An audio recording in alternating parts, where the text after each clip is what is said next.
Hi guys, welcome to episode 9 of Let's Talk Trade, and today we are going to be talking about investing. So on one of the earlier episodes I spoke about investing, but you all were asking some additional questions, so I kind of wanted to deal with that. So just a little backstory. Again, before I got started in investing, I had multiple businesses. I was trying to figure things out. So I was really trying to find a way to make money consistently. And it wasn't until, something has to happen. I always talk about this. It wasn't until my grandmother died that I even started my company. All right. And I named it after her. So it wasn't until that event, that tragedy, that really got me thinking. And I had to focus at that time and decide, you know what? I need to take care of my mom. I need to provide for my new family. So I really need to find a way or a second job. I needed to increase my income. That was the reality of it.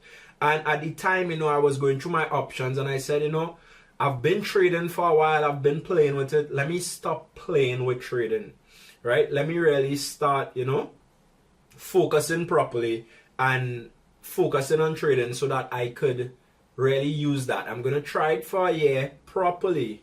No distractions. If I lose, I'm just going to continue. It's part of it. I'm not going to stop trading for a couple months.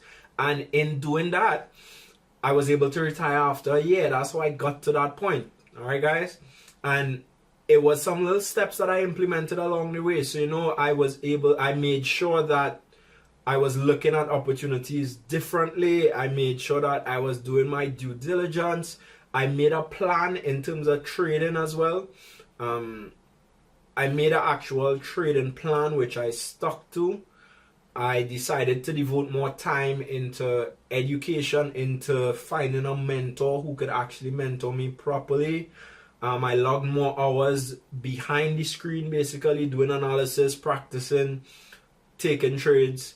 I went to seminars. I started purchasing additional courses. And that's what I did. That was my journey. I had to do that to really master the skill. And then within that time, I got the results. All right. And then along the way, I decided, you know what? My mentor took the time to help me. So I want to mentor others. And that is why I really started the company. All right. And I was able to help other people. Since then to now, I've helped over 400 people worldwide with trading. Not everybody is successful at trading. That's just how it is. Some people pick up with it just like me. I'm sure in the batch that I was in, there are people who are not successful. Even with me helping people, I've tried to help some people and there have been products that have failed. Right? That's the reality of it. And I mentioned that because at the end of the day, I know somebody is going to say, yeah, I tried this and this didn't work, or I did this and that didn't work. I always like to just use the reference to the gym. The same gym will allow somebody that go in there and focusing properly and dealing with the right people to basically go in and get results. And somebody else who, when you go, they're on their phone all the time, or they're talking to this one, or they're doing something else, and then they don't get the results and they'll blame the gym, right? But it's not the gym, it's you, right? So that's how it is. It was me. I've launched products that didn't work, but I have products that have worked. All right, guys, and that is what I like to focus on. And it was only at that point, the products that worked, it was only at that point that I was really able to start investing, right? I was already investing in myself. That was the first step that I took. And then, all right, you're faced with this now. I'm making money now. What do I do with this money? Do I invest? Do I invest more in me? Do I take money somewhere else? What do I do with this money? All right. And that is why I decided to talk today about investing. So the first thing that I want to do, let me get you all to answer me a question, right? And I want you all, if you're listening, I want you all to comment. If you're watching the video, comment any messages on Facebook, right? If you have a car, because I'm not going to answer it today. I'll answer it maybe next week on the next episode of the podcast, right? So if you have a car on the road, the car is giving trouble, but the car brings in, let's say, $5,000. But the value of the car is $20,000. And you have $20,000 savings, right? An emergency comes up and you need $20,000. Let me know if 1, you're touching your savings, or if 2, you're selling the car. Alright, so it's real simple question. A car on the road, it's valued at $20,000, but it's starting to give trouble. You have savings 20,000. An emergency comes up. Are you touching your savings or are you going to sell the car? All right. And I'll answer that next week, as I said. So tune into next week's episode and you'll get the answer to that. But type in your answers in the meantime on Facebook. All right. So I want to tackle investing or getting investments in two ways. One, from you, the entrepreneur, getting investors into your company. So the first thing that you need to do, you need to build relationships. That's what I say. Think about it this way. You are not the only person with an idea. So if you identify that, all right, person X has money that they might be able to invest in my idea, I'm sure, and chances are you are not the first person to go to that person and ask them for money. So some of these people already have a block up already that all they come in to do is ask for money. What you need to do, you should build a relationship first. When you do that, it is easier for them, and sometimes they and all might suggest it that they want to invest in a company. So when you build that relationship and you add value to them and you serve them, it's easier for them in the long run to come and say, or maybe I'm saying in the long run, but it could be shorter term as well, right? It's easier for them to come and say, no, Jason, you've been helping me, you've done a lot for me, I really want to invest in your company. All right? Next thing you want to do, create something from nothing. And that's basically what being an entrepreneur is about, right? Don't go to an investor with an idea. You need to actually have a working model, I would say, and go even further to maybe even 1 or 2 sales, right? So you need to move from idea to creation to actually creating a product, going out there, testing the market. So point 3 is actually to show demand for the product. So test it on the market. See that is what it is about, right? That people are interested in your stuff. And then the step 4 is basically generate sales. So all those points kind of tie together. So in terms of generating sales, right, guys, you're talking about, I like to use silly examples, right? You don't want to be in the business of making red mops and people want blue mops. So you'll remember me as the mop guy, right? You don't want to be using red mops or making red mops when people want blue mops. So that's where the little research will come in. So if I'm an investor, I don't want to invest in your business and then you and all take on a whole set of debt as an investment. And then people don't want your product. So you need to I recommend doing some testing on your own first, and then you could approach people and say, well, you know what, I think I have these figures here from projections, yes, but from me actually also doing something. All right. And then based on the numbers and all those factors, then you could then create a pitch and then approach an investor. But at that point, you would have had a relationship with them. You would have created a product. You would have tested the demand for it. You would have generated a couple sales, and then you could create a pitch. All right, guys. So those are my top 5 things in terms of getting an investor to invest in your company. All right. You could go into more detail on that. Do some research. As always, tell people, do your due diligence on your own, and you will be fine with that. The next thing that I want to do, I want to talk about investing. How do you invest? So some of the questions that you all asked, all right, you all asked, so is it too late to start? So I'm just reading off the questions here because that's some of the things you all wanted to know. Is it too late to start? It's never too late to start. All right, I know people too late or too early. I know people on either end. I know 16-year-olds who are very wealthy in my same field in actual trading. All right, and then I know people who are 60 that when they retire and they got the lump sum, they started trading and they were able to buy properties, they were able to do real estate, they were able to do a lot of things as well. All right, so it's never too late or too early to start. You can start investing at any time, right? Next question I would ask is, what should your goals be for investing? So let me tell you my goal. So when I started investing, my aim was I wanted to generate $1 million. And I know sometimes when you all hear $1 million, you're going to think automatically, you know what, that's a lot. I'm not even there yet. I just need $10,000. The problem with putting your target at $10,000 is that if you fail, which you probably would along the way, you're going to make $2,000 or $3,000, which is not going to help your situation. My target is $1 million for every project that I want to do. I want to see how I could make $1 million. And the simplest way to do that, one of my mentors always says, is do the millionaire maths, right? So it's not hard to do. Just calculate, all right, if I have a $5,000 product, I need 200 people to buy that from me. Yeah? If I have a $2,000 product, I need 500 people, to buy that from me.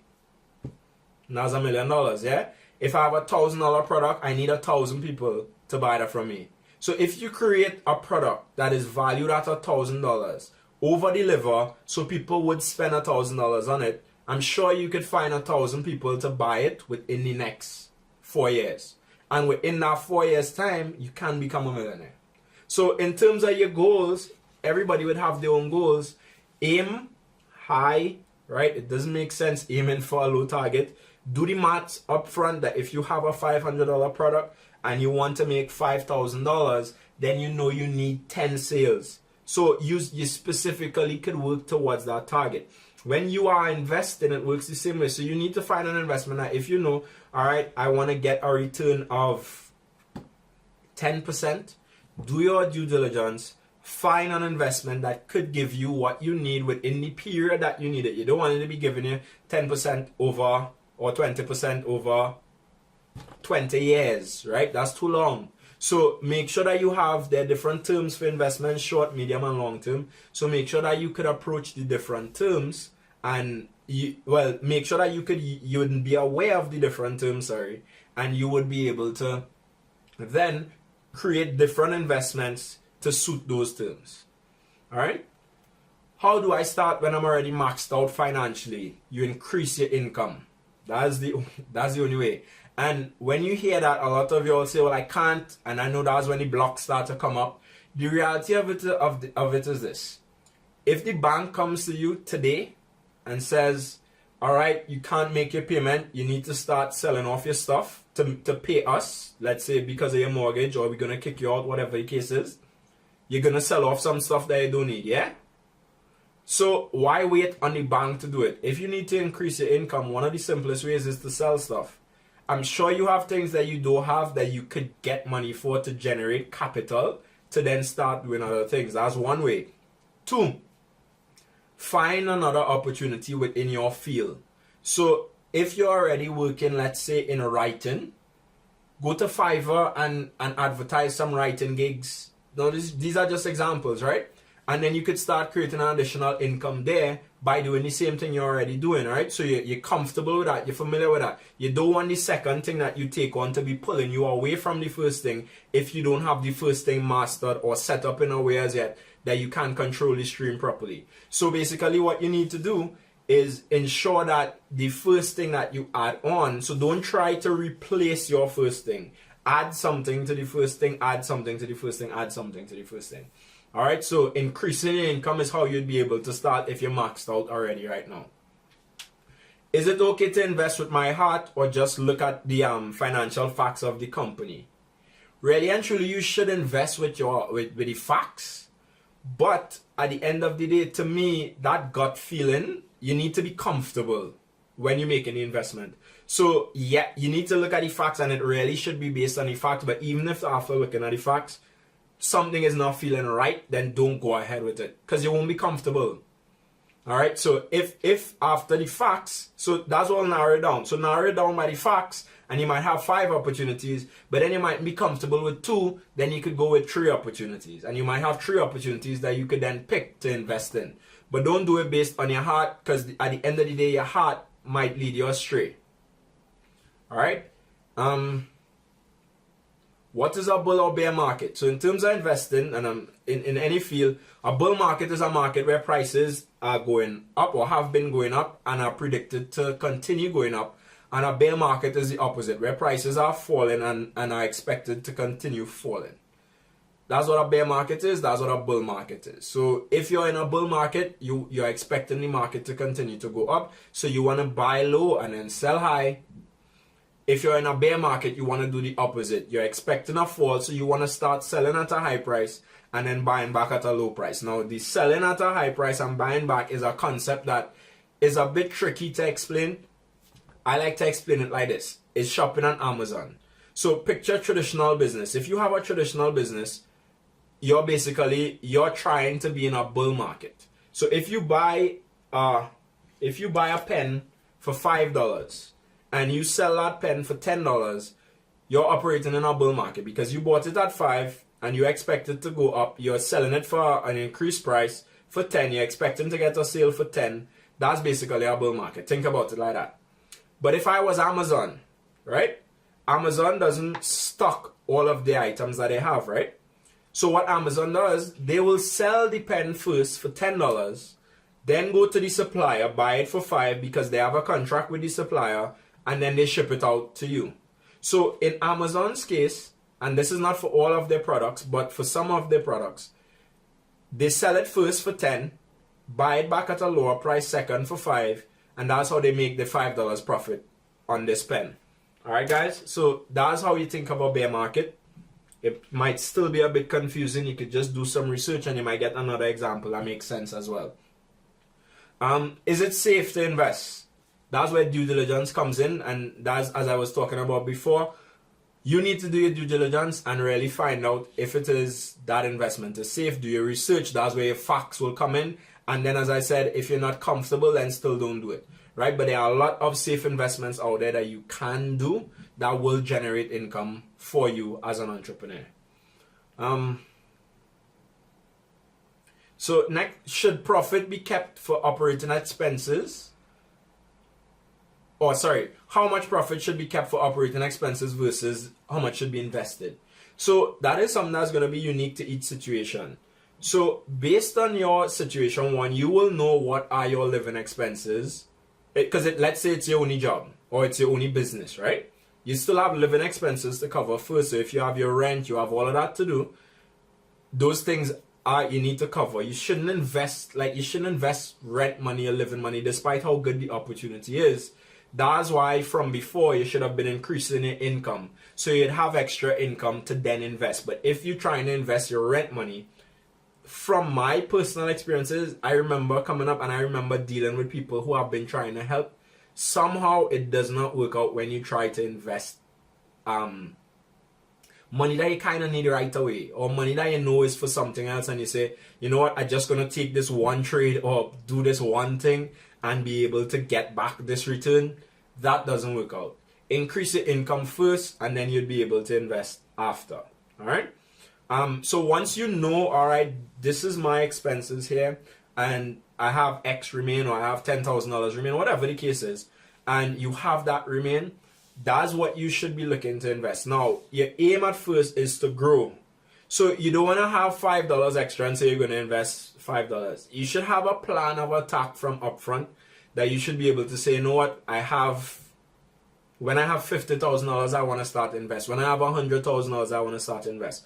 And you should stick to that and shouldn't really invest before that. So continue increasing your income, continue focusing on your business, get to that point where you have that extra money, and then you should start investing.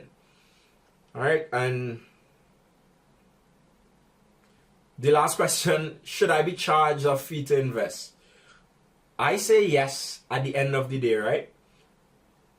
I don't want to be giving somebody my money, the money that you just work hard, if it take 3 years, if it take 4 years based on a plan, if it take a year, 2 years, whatever it is, even if it's money that you just got, I don't want to give somebody that money and they blow that money. Now, it could happen if it's paid as well, right? But the reality of it is this. If something is free, you have to ask yourself, why is this free? The reality of it is this. In most businesses, you pay for what you get. So, yes, everybody wants a sale. Yes, everybody wants a discount. The reality of it is a $5 product and a $10,000 product is going to be totally different. That's what it is. So, when it comes to investing, this is how you could approach it. If you don't want to pay for investing, then you need to learn to invest for yourself, which you're going to have to pay for. So you're going to have to buy, if you want to do real estate, buy a proper real estate course that will teach you how to invest, and then you no longer have to pay after that, but you had to pay upfront, right? But if not, then you're going to have to find somebody who is good at real estate. You're going to have to invest money with them, and they are going to charge you a percentage. That's their business. That's how they're going to make money, right? So yes, you should, there's not many free opportunities out there to say that you shouldn't be, that you're not going to pay for proper investment returns. Anything like that, you have to pay upfront, where you would learn and then after that you will then do it for free. So everything you make from there on out is yours, but that'll require your time and your money, right? Whereas the other one, you could continue doing what you're doing, pay somebody, again, due diligence would come in here, find somebody that knows what they're doing, like can give you returns, and then they would be able to do that. All right, so those are just the quick questions I want to go through in terms of investing. So I approached it from both sides, from you personally investing as an entrepreneur, and also from some you seeking investment into your company, guys. So I hope this was helpful. Don't forget, answer the question about the car on Facebook. So again, it's, you have a car on your road, it's bringing in $5,000 a month. It's valued at $20,000 if you sell it. You have $20,000 in saving. An emergency comes up. What do? Do you touch your savings, or do you sell the car? So just simply reply savings or sell the car. All right, guys. So I'll see you all on the next episode. Have a good day.